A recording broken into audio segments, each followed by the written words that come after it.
내가 꿈속에서 보니 그들은 계속 길을 걸어가고 있었다. 성실이 문득 한쪽을 보니 수다쟁이라는 자가 그들과 약간 떨어진 거리에서 그들 옆을 걷고 있었다. 이곳의 길은 그들 모두가 걸어가기에 충분히 넓었다. 수다쟁이는 키가 컸으며 가까이서 보는 것보다 멀리서 보는 것이 훨씬 잘생겨 보였다. 성실이 수다쟁이에게 말을 걸었다. 친구여, 어디로 가는 길입니까? 당신도 천국으로 가는 길입니까? 나도 같은 곳으로 가는 길입니다. 이거 참 잘 되었군요. 우리가 당신의 좋은 동행자가 되어드리고 싶은데요. 제가 기꺼이 당신들의 동행자가 되어드리지요. 그러면 자, 이리로 오시오. 같이 갑시다. 유익한 대화를 나누면서 시간을 보내도록 합시다. 당신들처럼 다른 사람들과 좋은 것에 대해 이야기하는 것은 저에게는 정말 즐거운 일입니다. 그처럼 선한 일에 관심이 있는 분을 만나서 기쁩니다. 여행 중에 그러한 일로 시간을 보내는 사람은 정말 별로 없습니다. 많은 사람이 유익하지 못한 것에 대해 이야기를 하는 것을 선택합니다. 그것이 저에게는 늘 고민거리였습니다. 참으로 슬퍼할 일입니다. 하늘에 계신 하나님에 대한 이야기로 입술과 혀를 사용하는 것만큼 가치 있는 것이 세상에 또 있겠습니까? 당신이 그렇게 확신에 찬 말을 하니 참으로 마음에 듭니다. 내가 한마디 추가한다면 가장 즐겁고 유익한 것은 하나님에 대해 이야기하는 것이 아닙니까?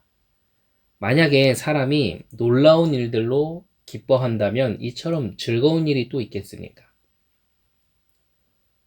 예를 들어 사람이 역사 혹은 신비한 것에 대해 이야기하는 것에서 기쁨을 발견한다면, 혹은 기적과 경이로운 일과 표적에 대해 이야기하는 것을 좋아한다면 어디에서 그렇게 즐거운 기록들을 찾을 수 있겠습니까?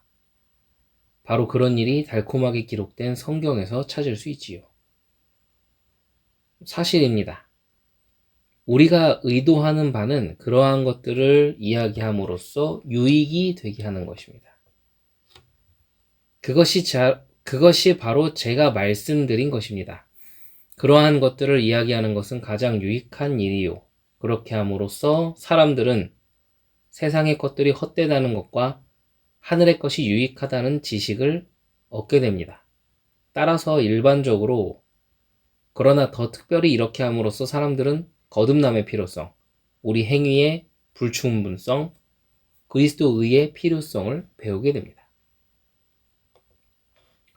그냥 이렇게 읽다 보면은 수다쟁이가 그냥 맞는 말을 하는 것처럼 보여요. 나중에 뒤에 이제 교리 공부하는 내용들을 보면서 이때 했던 내용들이나 이 수다쟁이가 말할 때 그 말하는 주체나 입장에 대해서 생각해 보면, 아, 이 사람이 얼마나 위선적인 사람인지, 이 사람이 얼마나 자기중심적인 사람인지, 얼마나 그 무늬만 입만 번지르르한 사람인지를 깨닫게 되겠죠. 그 내용들이 이제 오늘 공부하는 내용에 나옵니다. 계속해서 보면요. 그 밖에도 이야기를 통해 사람들은 회개하는 것, 믿는 것, 고통받는 것이 무엇인지, 그것이 무엇을 의미하는지 배우게 되며 복음의 위대한 약속들과 위로들이 무엇인지를 깨닫게 되어 위로를 얻게 됩니다. 더욱이 이야기함으로써 사람들은 잘못된 견해를 논박하는 것과 진리를 변호하는 것과 무지한 자들을 가르치는 것을 배우게 됩니다. 모두 옳은 말씀입니다. 이런 말들을 당신에게서 들으니 기쁩니다. 아, 이런 지식이 부족한 게 원인이 되어서 영생을 얻기 위한 믿음의 필요성과 우리 영혼 위에 역사하는 은혜의 필요성을 이해하는 사람은 거의 없습니다. 무지하여 율법 아래에 사는 자는 결코 천국을 얻을 수 없습니다. 그러나 잠깐만요. 그와 같은 하늘의 지식은 하나님의 선물입니다. 아무도 인간의 노력 또는 그것을 이야기하는 것만으로는 천성의 지식을 얻을 수 없습니다. 그 모든 것을 저도 잘 알고 있습니다. 하늘에서 주어지지 않는 한 인간은 아무것도 얻을 수 없기 때문입니다. 모든 것이 은혜지 행위가 아닙니다. 나는 이것을 증명하기 위해서라면 100개의 성경 구절이라도 다 당신에게 말해줄 수 있습니다. 그렇다면 이 시점에서 한 가지 주제를 정해놓고 그것에 대해서 대화를 나누면 어떻겠습니까? 당신이 원하는 대로 하십시오. 나는 하늘의 것들 혹은 세상의 것들, 도덕적인 것들, 복음적인 것들, 거룩한 것들, 불경스러운 것들, 과거의 것들, 장래의 것들, 외국의 것들, 국내의 것들, 보다 본질적인 것들 혹은 부수적인 것들, 그리고 우리에게 유익이 주는 모든 것에 대해서 이야기하고 싶습니다. 성실은 그 즉시 놀라워하기 시작했다. 그리고 크리스천에게 다가가서, 왜냐하면 크리스천은 혼자 말없이 줄곧 걸었기 때문이다. 근데 옆에 있었던 거죠. 말을 안 할 뿐이었어요. 그러니까 성실이 크리스천에게 조용히 속삭이는 거죠. 참으로 용감한 동행자를 얻었습니다. 틀림없이 이 사람은 매우 뛰어난 순례자가 될 것입니다. 도대체 그는 누구입니까? 그의 이름은 수다쟁이입니다. 그는 우리 고장에서 살았습니다. 나는 당신이 그 자를 처음 본다고 해서 이상하게 여겼지만 우리 고장이 크기 때문에 그렇겠구나라고 생각했습니다. 누구의 아들입니까? 어디쯤에 살고 있습니까? 그는 달변의 아들이며 수다거리에서 살았습니다. 그리고 그는 수다거리의 수다쟁이로 모든 사람에게 널리 알려져 있습니다. 그는 말솜씨가 뛰어나지만 한심한 자입니다. 글쎄요, 매우 훌륭한 사람처럼 보였는데요. 그를 속속들이 알지 못하는 사람에게는 그렇게 보이지요. 그는 외지에서는 최고의 사람이지만 자신의 집 근처에서는 추악한 자입니다. 당신이 그 자를 훌륭한 사람이라고 말씀하시니 화가가 그린 그림이 연상됩니다. 화가의 그림은 멀리서는 멋있게 보이지만 아주 가까이에서는 아무런 만족을 주지 못합니다. 이제 그 유화를 통해서 그리니까는 이제 픽셀이 쪼개져서 보이는 그런 것에서 기인해서 하는 예겠죠. 이 그림에 대한 예가. 그런데 당신이 웃으시는 것을 보니 농담하시는 것 같습니다. 비록 제가 미소를 짓기는 했지만 하나님께서는 이런 문제에 대해서 농담하거나 잘못 비난하는 것을 금하시고 계십니다. 제가 그에 대해 더 자세히 알려드리겠습니다. 그러니까 속속들이 알고 있고 비난할 거리가 사실은 많은 걸 알고 있지만 안 하는 거죠. 그 자체가 옳고 선한 기준이 아니기 때문일 거예요. 이 사람은 지금 당신과 이야기를 나눈 것처럼 어떤 사람하고도 이야기를 나누며 어떤 말이라도 하는 자입니다. 술자리에 앉았을 때에도 이야기하며 술을 많이 마시면 많이 마실수록 그의 입술에는 더 많은 말이 넘칩니다. 그의 마음이나 집 대화에서 종교는 없습니다. 그 모든 것이 그의 혀에 있습니다. 그리고 그의 종교는 혀로 소음을 만들어내는 것입니다. 정말 그렇습니까? 그렇다면 제가 이 사람에게 크게 속았습니다. 속았죠. 이제 속으신 것을 확신할 수 있습니다. 그들은 말만 하고 행하지 아니하며 와 하나님의 나라는 말에 있지 아니하고 오직 능력에 있음이라는 말씀을 기억하십시오. 그가 회개, 기도, 믿음, 거듭남에 대해서 말했으나 오직 말뿐입니다. 저는 그의 가정에 있으면서 그를 안팎으로 지켜보았습니다. 그러니 제가 그에 대해서 말하는 것은 사실입니다. 그의 가정에는 달걀 흰자의 맛과 같은 종교의 껍데기만 있었습니다. 기도도 없었고 죄를 회개한 증거도 없었습니다. 짐승이 그보다 하나님을 훨씬 잘 섬기고 있을 겁니다. 그는 그를 아는 모든 사람에게 오점과 비난의 대상이며 종교의 수치입니다. 그가 사는 마을 전체에서 그에 대해 좋은 말을 하는 사람은 거의 없습니다. 그 때문에 종교가 비난받았습니다. 그를 아는 모든 사람은 그가 밖에서는 성자요 집에서는 악마라고 합니다. 그의 불쌍한 가족도 그가 구두쇠이며 욕쟁이라는 것과 하인들에게 부당한 대우를 하는 것을 알고 있습니다. 그러나 그들은 그에게 어떻게 해야 할지, 어떻게 말해야 할지를 모르고 있습니다. 그와 거래를 해본 사람들은 그와 거래하는 것보다 터키 사람과 거래하는 것이 더 낫다고 합니다. 터키 사람들은 공정한 거래를 할 수 있기 때문입니다. 이 수다쟁이는 가능한 한 사람들을 속이고 기만하며 사기를 칩니다. 즉 터키 사람을 예로 드는 것은 종교관이 틀린 것도 하나의 예가 될 거고요. 또 상술이 굉장히 뛰어난 상인 기질을 가진 사람들이 많은 게 터키 사람들인 것도 있고, 뭐 그런 여러 가지 배경 속에서 이렇게 얘기를 하는 거겠죠.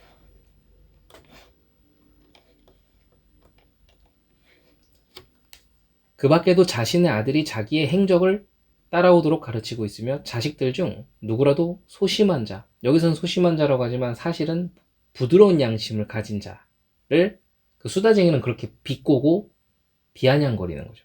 그런 소심한 자를 발견하면 바보 멍청이라고 불렀습니다. 그리고 그들에게 일을 주지 않았고 절대 다른 사람 앞에서 칭찬하지도 않았습니다. 그의 악한 생활은 많은 사람을 걸려 넘어지게 만들었습니다. 하나님께서 막지 않으셨다면 보다 많은 사람이 파멸에 이르렀을 것입니다. 내 형제여, 저는 당신을 믿을 수밖에 없습니다. 당신이 그를 알고 있다고 말했기 때문이기도 하지만 크리스천의 양심으로 그를 평가했기 때문입니다. 저는 당신이 악의를 품고 그런 말을 했다고 생각하지 않습니다. 바로 당신이 말한 그대로이기 때문입니다. 제가 당신보다 그에 대해 몰랐다면 저도 당신이 처음에 그에 대해 생각했던 것처럼 똑같이 생각했을 것입니다. 만약 이런 보고를 종교를 거부하는 원수들에게서 들었다면 저는 악인들이 선한 사람들의 이름들과 고백에 퍼붓는 중상모략 이걸 얘기하는 거죠. 그걸 생각했을 것입니다. 그러나 제가 아는 그의 모든 악한 행위를 통해 저는 그의 죄를 증명할 수 있습니다. 이 밖에도 선한 사람들은 그를 부끄럽게 여기고 있으며 그들은 그를 형제나 친구라고 부르지도 않습니다. 그를 아는 사람들은 그의 이름을 부르는 것조차 창피한 일로 여깁니다. 네, 여기까지가 오늘 스토리의 내용입니다. 그 스토리를 토대로 교리 공부를 함께 나눠보겠습니다. 첫 번째로는 수다쟁이가 들어왔습니다. 그런데 그곳은 그들 모두가 걸어가기에 충분했다고 하죠. 그 무엇을 의미합니까? 이 교회를 의미한다라는 거죠. 교회가 외적으로 번성하였을 때, 뭐 이렇게 외적 부흥을 얘기하는 거죠. 사람 수도 많아지고, 뭐 교인 숫자도 많아지고, 이런 외적 번성했을 때, 위선자들이 쉽게 들어올 수 있음을 의미한다라는 거죠.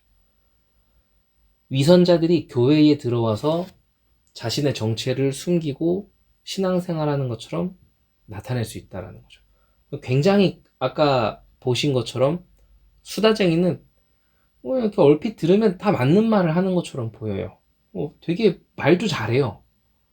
말로 다 했어요, 지금. 그런 걸 얘기하는 거죠. 그런 위선자들이 언제 가장 많이 들어옵니까? 교회가 영적으로 느슨하여졌을 때 많이 들어온다라는 거죠. 그러면서 요한계시록에 나오는 4대 교회를 예로 듭니다. 4대 교회는 이름도 있는 교회였고 사업도 많이 하던 교회였지만 예수님께서 보시기에는 죽은 교회였다라는 거죠. 실제로 4대 교회는 구원받은 백성이 소수에 불과한 위선자가 넘치는 교회였다라고 얘기하고 있습니다. 그래서 제가 아까 인스타그램에다가 올린 부분이 이 부분이에요. 참 하나님 우리 교회가 또 저희 교회를 비롯한 또 진짜 중심 갖고 개척을 하신 많은 목사님들의 교회가 이런 교회가 되지 않게 해달라고 기도하는 좀 그런 마음이 좀 들었습니다. 그래서 인스타에 올리게 됐고요. 두 번째 내용을 보겠습니다. 다른 사람을 낮추면서 간접적으로 자신을 높이고 있습니다. 수다쟁이의 그 말하는 스타일을 보면 전부 그렇게 되어 있어요. 그래서 제가 카톡에다가 올려드린 사진 파일의 그 스토리를 좀 이렇게 확대해서 좀 다시 천천히 읽어보시면 모든 말의 주체가 나입니다. 내가 그러면서 뭐 합류하자고 하니까는 본인 중심이니까는 내 가는 길에 당신들이 합류할 수 있어서 좋다 뭐 이런 식으로 얘기를 하기도 하고 그러니까 이런 거는 거죠. 그러면서 요즘 사람들은 이런 은혜로운 얘기를 하는 거를 잘 못한다, 뭐 못 봤다, 뭐 그러면서 다른 사람을 까내리면서 본인은 뭔가 좀 믿음 있는 것처럼 이렇게 하고 있는 거죠. 그걸 뭐라고 표현합니까? 영적 교만이다라고 표현하고 있습니다. 자신을 드러내기에 애쓰는 자들의 입술의 열매가 뭘까요? 그걸 봐야겠습니다. 교만한 자의 특징은 자기를 자랑한다라는 거죠. 그러니까 교만한 자는 경건한 것도, 성화의 길을 가려고 하는 것도, 믿음을 고백하는 것도, 찬양을 고백하는 것도, 뭔가 이렇게 성경 구절을 읽고 은혜 받은 거를 글 쓰는 것도, 뭐 이런 것들이 은근히 뭔가 자기 자랑처럼 드러날 때가 있어요. 제가 신학생 때는 참 이런 글을 많이 쓰고 이렇게 SNS에 많이 올리고 했는데, 요즘은 그런 거에 비하면 현저히 줄었는데, 그 결정적인 이유가 이런 것 때문이거든요. 혹시나 내 말하는 것들이, 내가 표현하는 것들이 혹시나 이렇게 되지는 않을까, 이렇게 좀 그렇게 되더라고요. 그래서 뭐 말할 것보다는 생각하고 깨닫고 그거 가지고 기도했다가 정리하게 되고, 좀 그렇게 저는 좀 변하더라고요. 사람마다 성격의 차이나 스타일의 차이는 있겠지만은 저는 개인적으로 그런 부분을 느껴서 그렇게 하고 있습니다. 이 교만한 자의 특징은 은근히 대놓고 뭐 여러 가지 방법으로 자기를 자랑합니다. 자신을 드러내기 위해서 다른 사람을 낮추고 결국에는 자기를 자랑하죠. 이런 부분들. 그러니까 진리 안에 들어왔다고 해서 계속해서 까내리거나 이런 걸 할 필요 없다라는 얘기가 이런 얘기인 겁니다. 듣기보다는, 그러니까 교만한 자는 뭐냐면 잘 안 들어요. 잘 안 들어. 듣기보다는 자기를 나타내기 위해 말을 많이 하는 수다쟁이. 그에게서 나타나는 그 어떤 딱 눈에 보이는 증거들이 뭘까요? 다른 사람보다 더 많이 알고 있다는 것을 나타내기 위해서 상대방의 말을 듣기보다는 그 위에 뭔가 계속 추가해서 덧붙여서 막 말을 계속하죠. 스스로 지혜 없음을 드러내는 말인데. 그러니까 좋은 게 좀 깊이 있는 얘기를 하니까 좋다고, 어떤 것도 좋다고 하면 뭐 세상적인 것이든 국내적인 것이든 막 떠들어대죠. 그런 걸 얘기를 하는 거죠. 자기 자신을 드러내고 자랑하고 이렇게 하는 상황에 있는 나머지 수다쟁이는 겸손이 없습니다. 진정으로 하나님의 말씀을 배우고 깨달았다면 우리 영혼에 어떤 현상이 나타나야 됩니까? 수다쟁이가 말을 많이 하는 것은 자신에게 지식이 없다라는 것을 스스로가 증명하고 있는 모습이죠. 지식이 없음을 감추기 위해서 말을 화려하게 할 수밖에 없는 거죠. 그러니까 입만 살았다라는 표현들이 여기 맞는 걸 수도 있어요. 근데 어때요? 그 마음에는 허영심이 가득 차 있고 그런 경우가 상당히 많죠. 근데 진정으로 하나님의 말씀을 깨달으면 내 자신이 아무것도 아니라는 것을 깨닫고 또 인정하게 되고, 그래서 더욱 겸손해져서 그래도 다른 사람을 나보다 낮게 여기게 됩니다. 교만한 자는 다른 사람을 나보다 낮은 자로 여기고요. 겸손한 자는 다른 사람들이 그래도 나보다는 낫구나 라고 그렇게 여긴다 라고 우리가 정리를 하면 또 좋겠죠. 수다쟁이는 지식 때문에 어떤 특징을 갖고 있습니까? 그 모든 거를 자기도 잘 알고 있다고 계속 그걸 어필하고 있어요. 부족한 지식을 가지고 교만해졌죠. 그래서 누구에게도 지지 않으려고 막 엄청난 미사여구를 붙여댑니다. 그래서 다툼, 경쟁, 허영심, 뭐 질투, 뭐 다 이런 시기, 이런 것들, 그런 게 마음에 자리 잡고 있죠. 교만해서 아무것도 알지 못하고 그냥 변론, 언쟁, 이런 것만 좋아하는 겁니다. 많은 사람이 피상적인 지식이나 잘못된 지식과 편견 때문에 속아 넘어갑니다. 진정한 가르침인지 아닌지 그럼 어떻게 확인할 수 있을까요? 그 가르침이 진짜 진리인지 아니면 오류인지 이단 교리인지를 구별하는 것은 사도들의 가르침을 따라가는지 그 여부를 통해 확인할 수 있습니다. 여기서의 사도들의 가르침은 사도들이 하나님의 말씀을 대언해 정리한 성경인 거죠. 그러니까 성경 말씀이 기준이 되어야 된다라는 거를 얘기를 하는 거죠. 이 부분을 또 이상하게 해석해가지고 그 간혹 목회자 중에 그 자신의 어떤 강의나 가르침을 밑에 있는 성도님들이나 이른바 제자들에게 가르칠 때 꼭 이거 예로 드는 사람도 있어요. 사도의 가르침을 받으면서 본인을 이 정도 급으로 막 치켜 세우는 자가 있는데, 그 진짜 바보들인 거죠. 이런 거를 좀 우리가 확인할 수 있겠죠. 사도 시대는 끝났습니다. 사도는 없어요. 오늘 저도 웨스트민스터 신앙고백서를 다시 좀 개인적으로 공부하고 연구하는 시간들을 갖고 있는데, 우리에게 주어진 하나님의 말씀은 성경이 유일하다라는 거죠. 성경만이 최고의 권위라는 거예요. 근데 뭐 자신이 뭐 사도다 뭐 이렇게 말하면 무조건 이단인 거예요. 사도들의 가르침 위에 성령이 역사하셔서 그 구원이 있게 하신 것이죠. 그러나 이단의 가르침, 오류의 가르침에는 미혹의 영, 오류의 영이 역사해서 구원이 없어요. 명확하게 이 책을 쓰신 분도 신학 박사님인데 명확하게 설명하고 있죠. 오류의 가르침, 미혹의 가르침에는 구원이 없습니다. 그렇다면 수다쟁이의 가장 큰 문제점은 뭘까요? 자기 자신을 모르는 겁니다. 본인을 모르는 거죠. 본인 혼자만 그렇게 생각하고 있는데 남들은 다 알아요. 남들은 다 알죠. 그럼 본인만 모르는 겁니다. 스스로 지혜로운 척을 하고 있지만 가장 미련한 자죠. 그래서 수다쟁이는 자신 스스로를 속이고 이미 속아 넘어가 버렸죠. 그리고 이웃을 속이고 결국에는 하나님도 속이려 드는 자입니다. 속이려 드는 거죠. 하나님은 속지 않으시죠. 속이려 드는 거죠. 따라서 무엇을 분별해야 될까요? 외형적으로 훌륭하게 보일지라도 여기 이 말씀 함께 공부하시는 우리 모든 분들은 그걸 누구보다 사실은 강렬하게 경험하셨잖아요. 외형적으로 훌륭하게 보일지라도 그가 하나님의 영에 속했는지 아니면 미혹의 영에 속했는지를 분별해야 된다. 그러려면 성경만이 유일한 기준이 되는 겁니다. 그렇지 않으면 무조건 속아요. 그 성경 가지고 속이는데요, 뭐. 그럼 성경에 대한 정확한 배움이 없으면, 깨달음이 없으면, 은혜가 없으면 그 분별을 못하는 거죠.